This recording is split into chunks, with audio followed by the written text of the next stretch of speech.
Iran এমন রণকৌশল প্রয়োগ করেছে যা কুপকাত করে দিয়েছে শত্রুপক্ষকে।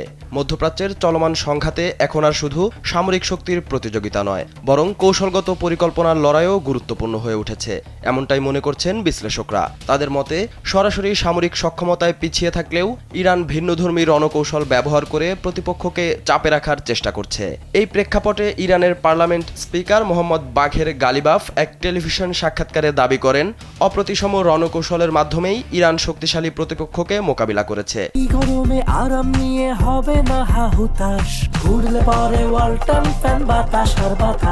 তিনি বলেন, তেহরান এমনভাবে যুদ্ধ পরিচালনা করেছে যেখানে আধুনিক অস্ত্র ও বিপুল সম্পদ থাকা সত্ত্বেও শত্রুপক্ষ শেষ পর্যন্ত পিছু হটতে বাধ্য হয়েছে।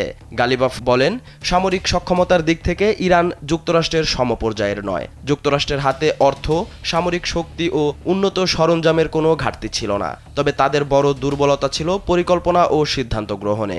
ইরানি স্পিকারের দাবি, ইরান পরিকল্পিতভাবে এমন একটি অপ্রতিসম কৌশল গ্রহণ করেছে যার মাধ্যমে একাধিক ফ্রন্টে প্রতিপক্ষকে ব্যস্ত রাখা সম্ভব হয়েছে। এর অংশ হিসেবে হরমুজ প্রণালীতে চাপ সৃষ্টি করে বৈশ্বিক বাণিজ্যে প্রভাব ফেলার পাশাপাশি লেবানন ও ইরাকে বিভিন্ন গোষ্ঠীর সম্পৃক্ততার মাধ্যমে কৌশলগত চাপ সৃষ্টি করা হয়েছে। তিনি সতর্ক করে বলেন, সংঘাত দীর্ঘায়িত হলে ইয়েমেনেও নতুন একটি ফ্রন্ট তৈরি হতে পারে, যেখানে ইয়েমেনি সশস্ত্র গোষ্ঠীর সক্রিয়তা বাব আল মানদেব প্রণালীর নিরাপত্তাকে প্রভাবিত করতে পারে।